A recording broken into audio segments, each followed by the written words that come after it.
Little Johnny is in school one day when his teacher tells the class that she wants to hear each of them say a little about their families, and specifically what is needed in their lives.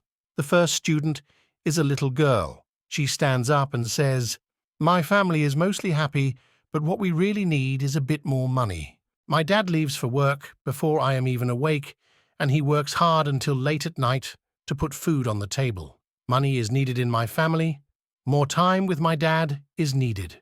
The teacher is moved. She thanks the student and moves on to the next. A little boy stands up and says, "All we are missing in my family is my older brother. He went off to fight in the war a year ago, and nobody has heard from him since. My mum always waits for him by the window. My brother is desperately needed back in our family." The teacher is now tearing up.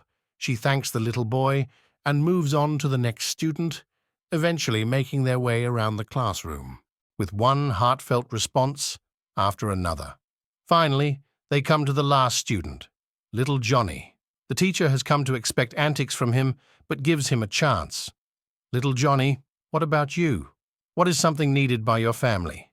Little Johnny stands up briefly and says, "Nothing, we have everything," and sits back down. The teacher, slightly upset, asks, "Now how is that possible? Each of your classmates have shared something.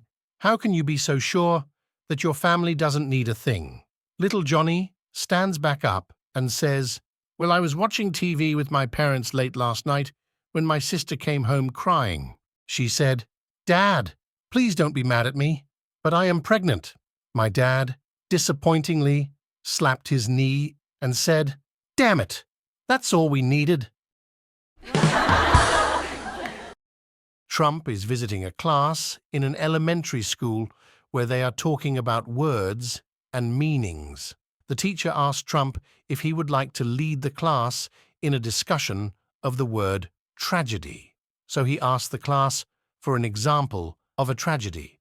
One little boy stands up and offers, "If my best friend who lives on a farm is playing in a field and a runaway tractor comes along and knocks him dead, that'd be a tragedy." "Not quite," says Mr. Trump. "That would be an accident." A little girl raises her hand. "If a school bus carrying 50 children drove over a cliff, killing everyone inside, that would be a tragedy." "I'm afraid not," explained the president. "That's what we would call a great loss." The room goes silent. Trump searches the room. "Isn't there someone here who can give me an example of a tragedy?" Finally, at the back of the room, little Johnny raises his hand. In a quiet voice, he says, "If Air Force One, carrying you, was struck by a missile and blown to smithereens, that would be a tragedy." "Fantastic," exclaimed Mr. Trump. "That's right. And can you tell me why that would be a tragedy?" "Well," said little Johnny, "because it sure as hell wouldn't be a great loss and probably wouldn't be an accident either." A woman was at her hairdresser's getting her hair styled for a trip to Rome with her husband. She mentioned the trip to the hairdresser, who responded, "Rome? Why would anyone want to go there? It's crowded and dirty. You're crazy to go to Rome, so how are you getting there?" "We're taking Continental," was the reply. "We got a great rate." "Continental?" exclaimed the hairdresser. "That's a terrible airline. Their planes are old, their flight attendants are ugly, and they're always late. So where are you staying in Rome?" "We'll be at this exclusive little place over on Rome's Tiber River called Teste." "Don't go any further. I know that place. Everybody thinks it's going to be something special and exclusive, but it's really a dump. We're going to go to see the Vatican, and maybe get to see the Pope." "That's rich," laughed the hairdresser. "You and a million other people trying to see him. He'll look the size of an ant. Boy, good luck on this lousy trip of yours. You're going to need it." A month later, the woman came in for a hairdo. The hairdresser asked her about her trip to Rome. "It was wonderful," explained the woman. "Not only were we on time in one of Continental's brand new planes, but it was overbooked, and they bumped us up to first class. The food and wine were wonderful, and I had a handsome 28-year-old steward who waited on us hand and foot, and the hotel was great. They'd just finished a $5 million remodeling job, and now it's a Jewel, the finest hotel in the city. They, too, were overbooked, so they apologized and gave us the owner's suite at no extra charge. Well, muttered the hairdresser, that's all well and good, but I know you didn't get to see the Pope. Actually, we were quite lucky, because as we toured the Vatican, a Swiss guard tapped me on the shoulder and explained that the Pope likes to meet some of the visitors, and if we'd be so kind as to step into his private room and wait, the Pope would personally greet us. Sure enough, 5 minutes later, the Pope walked through the door and shook my hand. I knelt down, and he spoke a few words to me. Oh, really? What did he say? He said, "Who fucked up your hair?" A math professor, John, is having problems with his sink, so he calls a plumber. The plumber comes over and quickly fixes the sink. The professor is happy until he gets the bill. He tells the plumber, "How can you charge this much? This is half of my paycheck," but he pays it anyways.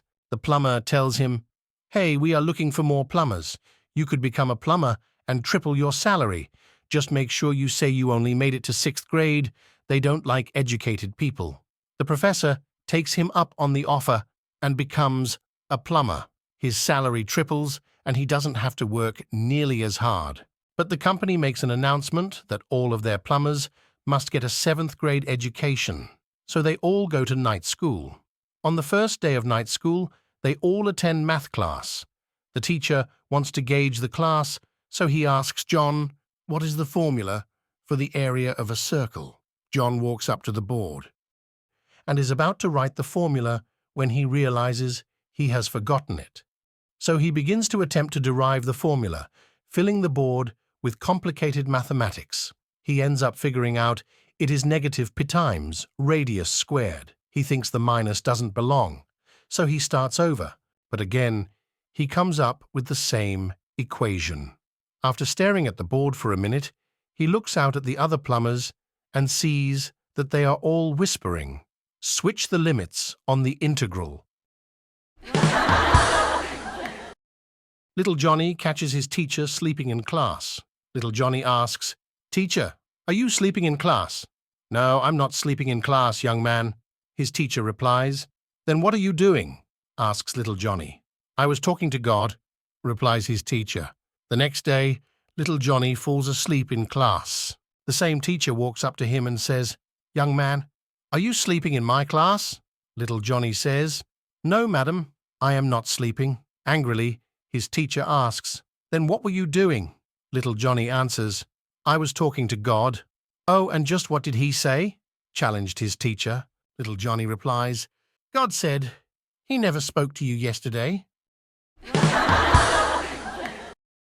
My friends, if you want to watch other funny jokes, subscribe to the channel.